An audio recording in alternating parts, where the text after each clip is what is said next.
एक बहुत गहरा सवाल है जो शायद आपने कभी खुद से नहीं पूछा। आप खाना खाते हैं या खाना आपको खा रहा है? बचपन से हमें सिखाया गया, खाओ वरना कमजोर हो जाओगे। दिन में 3 बार खाना चाहिए, बीच बीच में नाश्ता जरूरी है। भूखे रहना बीमारी की जड़ है।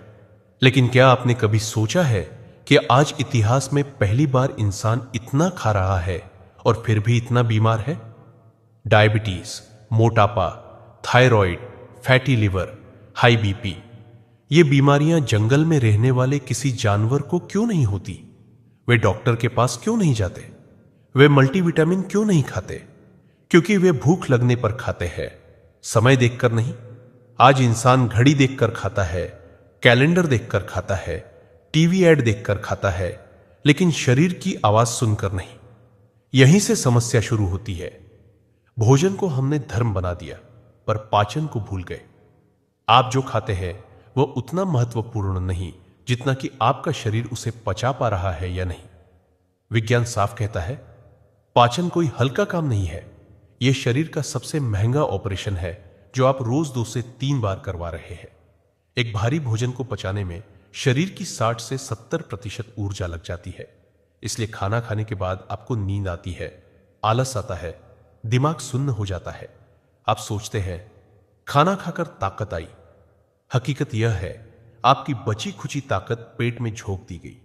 यही कारण है कि जो लोग दिन में बार बार खाते हैं वे जल्दी थक जाते हैं, जल्दी चिड़चिड़े हो जाते हैं और जल्दी बूढ़े दिखने लगते हैं। योगी इस गणित को समझते हैं। वे जानते हैं कि अगर पेट भरा रहेगा तो चेतना ऊपर नहीं उठेगी। भरा हुआ पेट बराबर नीचे बहती ऊर्जा, खाली पेट बराबर ऊपर उठती ऊर्जा।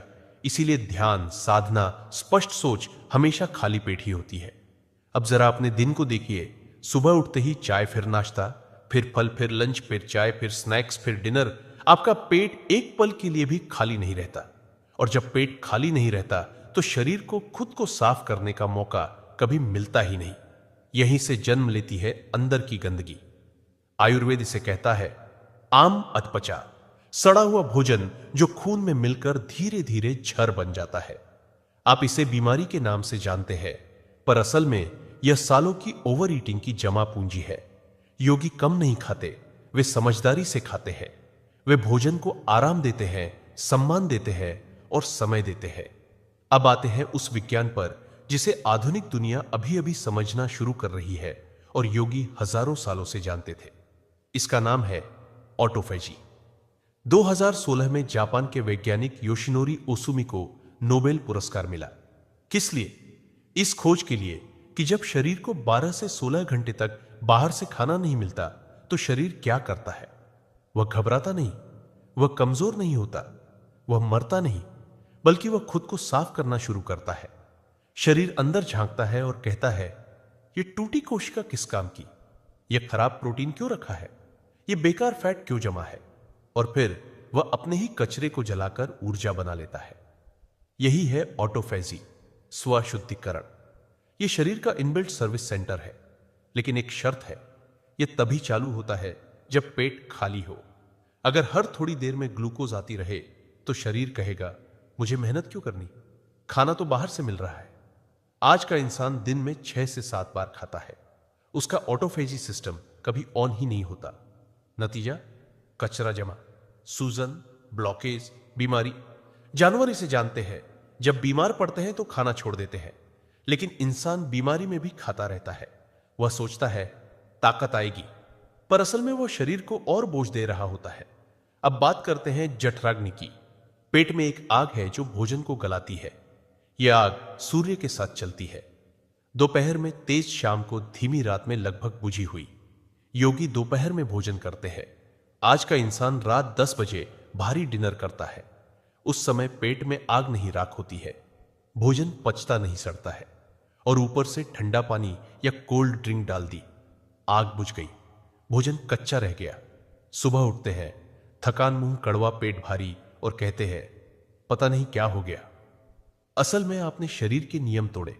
योग कोई अंधविश्वास नहीं, यह बॉडी मैनेजमेंट साइंस है। खाली पेट शरीर की मरम्मत का समय है। यही कारण है कि कम खाने वाले अक्सर ज्यादा तेज, शांत और स्पष्ट होते हैं। अब सबसे गहरा हिस्सा। योगी भोजन को कैलोरी के रूप में नहीं, प्राण के रूप में देखते हैं। प्राण मतलब जीवन ऊर्जा। ताजा फल, ताजी सब्जी, अभी पका भोजन, इनमें प्राण होता है। फ्रिज में रखा खाना, पैकेट वाला भोजन, बहुत पुराना भोजन, इनमें कैलोरी तो होती है लेकिन प्राण नहीं। इसीलिए ऐसा खाना खाकर थकान आती है। योगी कम खाकर भी ऊर्जावान रहते हैं क्योंकि वे जीवित भोजन खाते हैं। अब बात करते हैं भावनात्मक खाने की। अक्सर हम भूख से नहीं, भावना से खाते हैं। बोरियत, तनाव, दुख, अकेलापन, और हम खाना उठा लेते हैं। पेट की भूख सीमित होती है, मन की भूख असीमित। अगर आप मन की भूख को खाने से भरेंगे तो वह कभी नहीं भरेगी। यही कारण है कि ज्यादा खाने वाले अक्सर ज्यादा बेचैन होते हैं। विज्ञान बताता है 90% सेरोटोनिन पेट में बनता है। अगर पेट गंदा तो मन अशांत। खाली पेट हल्कापन लाता है, हल्कापन स्पष्टता लाता है, स्पष्टता अंतर्ज्ञान लाती है। इसीलिए ध्यान, समाधि, स्पष्ट सोच हमेशा खाली पेट। अब सवाल, शुरुआत कैसे करें? उत्तर, धीरे। खाने की खिड़की थोड़ी छोटी करें। शरीर को बीच बीच में खाली रहने का अवसर दें। भूख और आदत में फर्क पहचानें। याद रखिए, खाली पेट दुश्मन नहीं, गुरु है। वही शरीर अपने असली रूप में काम करता है। योगी भूखा नहीं रहता, वह स्वतंत्र रहता है। भोजन का गुलाम नहीं, शरीर का मालिक। आज अगर आपने सिर्फ इतना समझ लिया कि कम खाना त्याग नहीं, बुद्धिमत्ता है, तो आप आधे रास्ते पहुंच चुके हैं। शरीर को थोड़ा खालीपन दीजिए। अब तक हमने शरीर को समझा, पाचन को समझा, ऑन्टोफेजी, जठराग्नि और प्राण को जाना, लेकिन एक सबसे बड़ी रुकावट अब भी बाकी है, डर। डर भूख का नहीं है, डर है समाज का, डर है लोगों की बातों का, डर है उस झूठी शिक्षा का जो बचपन से हमारे दिमाग में ठूंस दी गई। अगर आप एक समय भोजन की बात करो तो लोग कहेंगे, अरे ऐसा मत करो, कमजोरी आ जाएगी। अगर आप उपवास की बात करो तो कहा जाएगा, यह सब पाखंड है, साइंस के खिलाफ है। अजीब बात है ना, जो चीज इंसान हजारों साल से करता आया उसे आज अवैज्ञानिक कहा जा रहा है, और जो आदतें पिछले 50 साल में बनी उन्हें नॉर्मल कहा जा रहा है। आज का समाज भूख से नहीं डरता, आज का समाज खालीपन से डरता है। खाली पेट, खाली समय, खाली मन, क्योंकि खालीपन में सच दिखाई देता है। जब पेट खाली होता है तो ध्यान बाहर नहीं अंदर जाता है, और अंदर जाना सबसे कठिन काम है।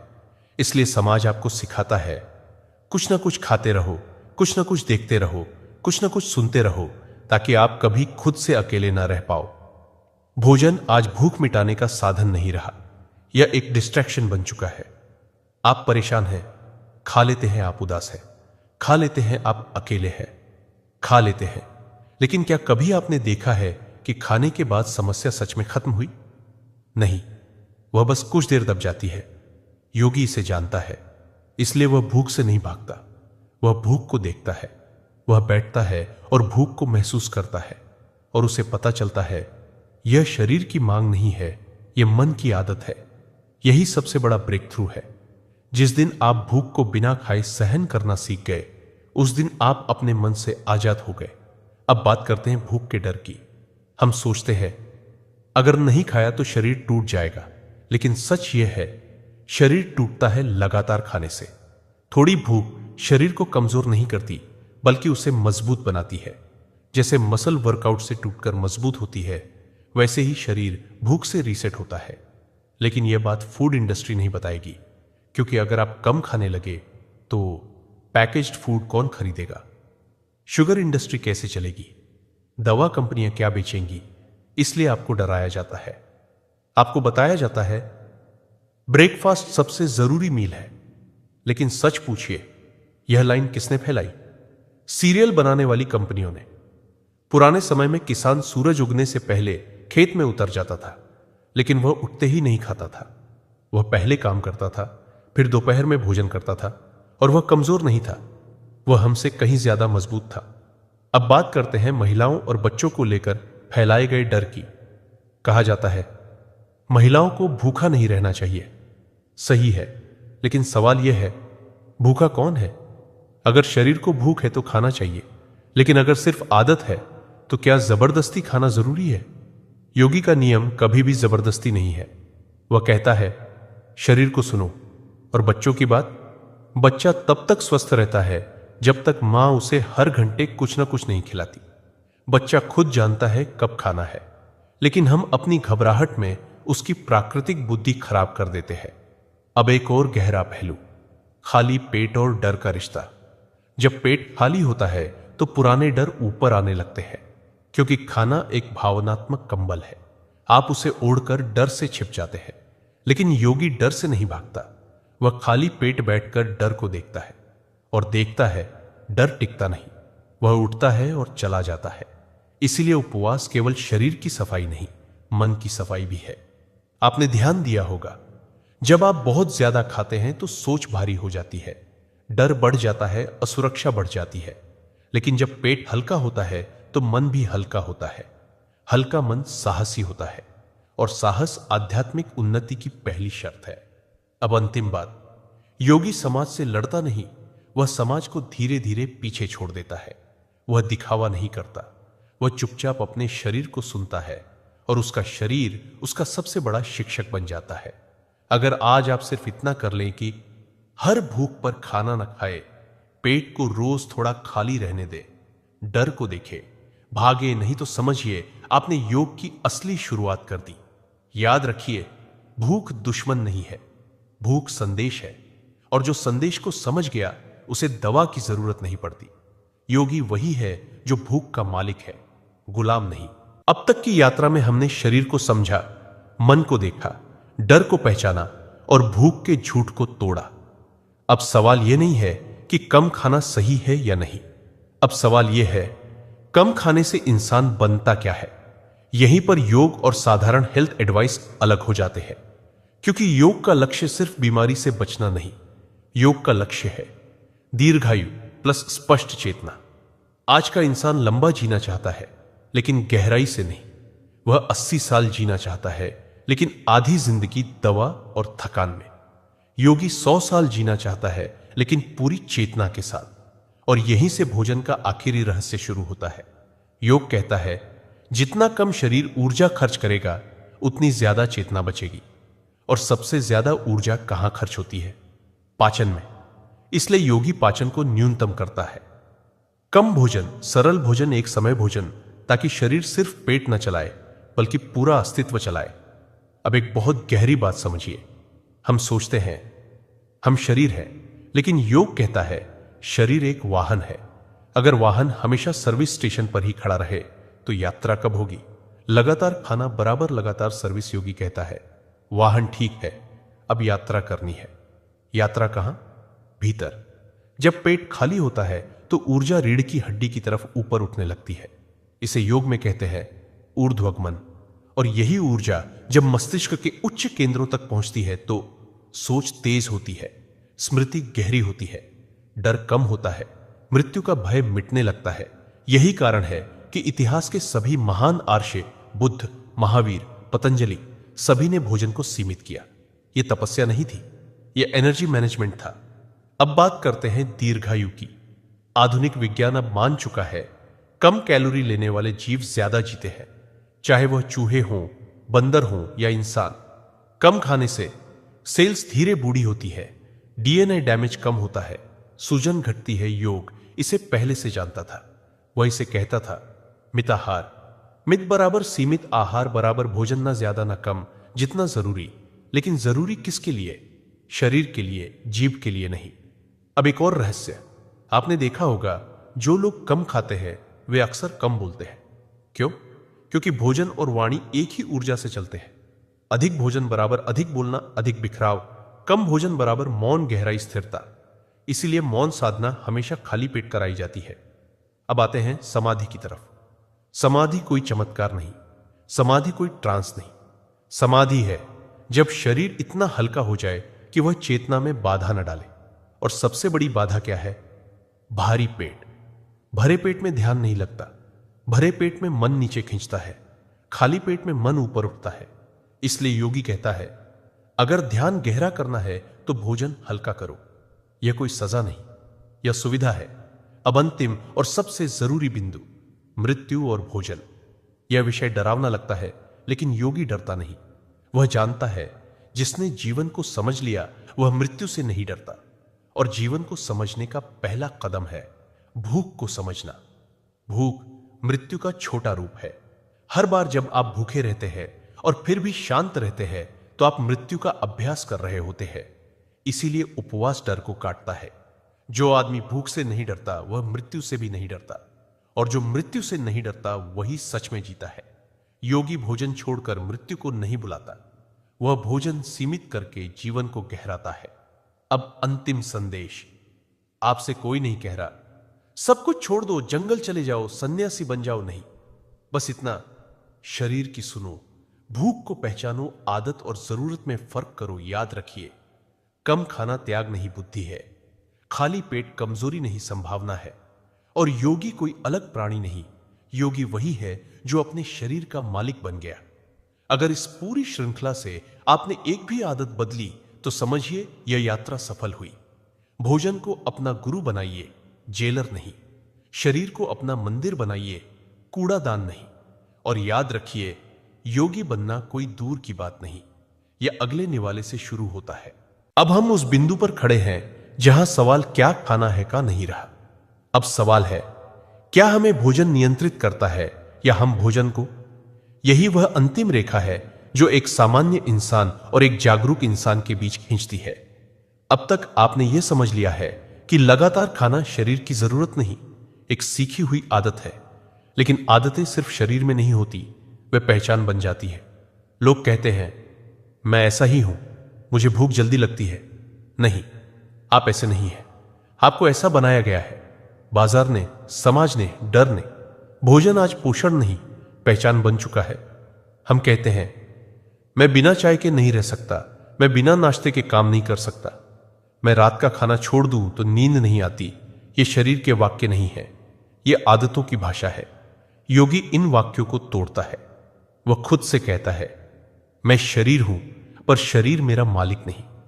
यहीं से स्वतंत्रता शुरू होती है। अब एक गहरी बात समझिए, भोजन और समय आपस में बंधे हुए हैं। जो इंसान हर 2 घंटे में खाता है वह समय के छोटे छोटे टुकड़ों में जीता है। उसका ध्यान भोजन से भोजन तक सिमटा रहता है। लेकिन जो इंसान दिन में 1 या 2 बार खाता है उसके पास लंबे शांत समय खंड होते हैं। उन्हीं समय खंडों में गहरी सोच जन्म लेती है, रचनात्मकता आती है, आत्मचिंतन होता है। इसलिए इतिहास के सभी महान विचारक भोजन में सीमित थे। ये कोई संयोग नहीं। अब बात करते हैं भोजन और कर्म की। योग कहता है, भोजन केवल शरीर नहीं बनाता, भोजन कर्म बनाता है। भारी भोजन भारी कर्म, हल्का भोजन हल्का कर्म। जिसका पेट भरा है वह जोखिम नहीं लेता, वह सुरक्षित रहना चाहता है, वह परिवर्तन से डरता है। लेकिन जिसका पेट हल्का है वह चलने को तैयार रहता है, वह खोज करता है, वह सवाल पूछता है। इसीलिए क्रांति हमेशा खाली पेट से जन्म लेती है, भरे पेट से नहीं। अब सबसे संवेदनशील विषय, भोजन और अहंकार। हम सोचते हैं अहंकार केवल पद, पैसा या ज्ञान से आता है, लेकिन अहंकार अक्सर पेट से आता है। मैं इतना खा सकता हूं, मुझे यह सब चाहिए, मेरे बिना नहीं चलेगा। योगी इस अहंकार को भूख के माध्यम से तोड़ता है। जब आप भूख के बावजूद शांत रहते हैं तो अहंकार कमजोर पड़ता है, और जैसे ही अहंकार कमजोर पड़ता है वैसे ही करुणा जन्म लेती है। इसीलिए कम खाने वाले लोग अक्सर ज्यादा संवेदनशील होते हैं। अब आते हैं भविष्य के इंसान पर। आने वाला समय दवाओं का नहीं होगा, वह अनुशासन का होगा। डॉक्टर आपको कम खाने की सलाह देगा, न कि ज्यादा दवा की, क्योंकि विज्ञान अब देख रहा है ज्यादातर बीमारियां भूख की नहीं, अति की देन है। योगी भविष्य का इंसान है, वह ट्रेंड से आगे चलता है। अब अंतिम बोध, भोजन से स्वतंत्रता का मतलब भोजन छोड़ देना नहीं। इसका मतलब है भोजन से डर न होना, भोजन के बिना भी शांत रह पाना और भोजन मिलने पर कृतज्ञ रहना। योगी जब खाता है तो पूरी उपस्थिति के साथ खाता है, और जब नहीं खाता तो शिकायत के बिना नहीं खाता। यही संतुलन है। अब अपने जीवन को देखिए, क्या आप भोजन के आसपास अपना पूरा दिन घुमा रहे हैं, या भोजन आपके जीवन का एक छोटा सा हिस्सा है? यही सवाल आपकी दिशा तय करेगा। अंत में एक बहुत सरल अभ्यास, अगली बार जब भूख लगे, घड़ी मत देखिए, मोबाइल मत उठाइए, सीधे रसोई मत जाइए, बस 2 मिनट बैठिए, भूख को महसूस कीजिए। अक्सर वह खुद चली जाएगी, और अगर नहीं गई तो शांति से खाइए। यही योग है। याद रखिए, स्वतंत्रता राजनीति से नहीं आती, वह पेट से आती है।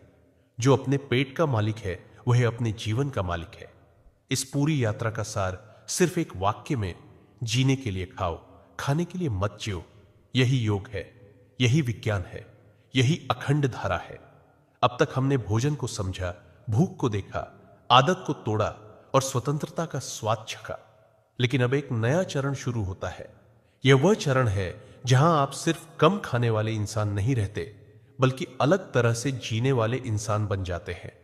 क्योंकि जब पेट हल्का होता है तो सिर्फ शरीर नहीं बदलता, दृष्टि बदल जाती है। आप चीजों को वैसा नहीं देखते जैसा पहले देखते थे। अब आप खाने को मनोरंजन नहीं मानते, आप उसे एक सरल क्रिया मानते हैं। और जैसे ही भोजन आपके जीवन का केंद्र नहीं रहता, वैसे ही जीवन खुद केंद्र में आ जाता है। अब एक बहुत सूक्ष्म बदलाव होता है। जब आप कम खाते हैं तो समय धीरे चलने लगता है। यह अजीब लगेगा, लेकिन यह सच है। ज्यादा खाने वाला इंसान हमेशा जल्दी में रहता है। जल्दी खाओ, जल्दी पचाओ, जल्दी आराम करो। लेकिन कम खाने वाला आराम में रहता है। उसके पास सोचने का समय होता है, महसूस करने का समय होता है, चुप रहने का समय होता है। यही चुप्पी अगला द्वार खोलती है। अब बात करते हैं अकेलेपन की। शुरुआत में कम खाने वाला इंसान थोड़ा अकेला महसूस करता है, क्योंकि दुनिया खाना खाते हुए जुड़ती है। पार्टियां, मीटिंग्स, रिश्ते सब भोजन के आसपास घूमते हैं। जब आप कम खाते हैं तो आप कई जगह स्वतः अलग हो जाते हैं। लेकिन यह अलगाव सजा नहीं है, यह चयन है। और इसी चयन में आप खुद से जुड़ते हैं। अब एक गहरी बात, कम खाने से सिर्फ शरीर हल्का नहीं होता, यादें भी हल्की होने लगती है। पुराने दुख, पुराने डर, पुरानी शिकायतें, वे उतनी चिपकी हुई नहीं रहती, क्योंकि अधिक भोजन भावनाओं को दबा कर रखता है। और जब भोजन हल्का होता है तो भावनाएं स्वतंत्र होने लगती है। आप रो सकते हैं बिना शर्म के, आप चुप रह सकते हैं बिना अपराध बोध के। यह मानसिक स्वच्छता है। अब बात करते हैं नींद की। कम खाने वाला इंसान नींद को खींचता नहीं, नींद उसे खींच लेती है। नींद गहरी होती है, छोटी होती है और पूरी होती है। 6 घंटे की नींद 8 घंटे जैसी लगती है। क्यों? क्योंकि शरीर रात में खाना नहीं पचा रहा होता, वह खुद को ठीक कर रहा होता है। अब एक और बदलाव, भय कम होने लगता है। आप छोटे छोटे डर खोने लगते हैं।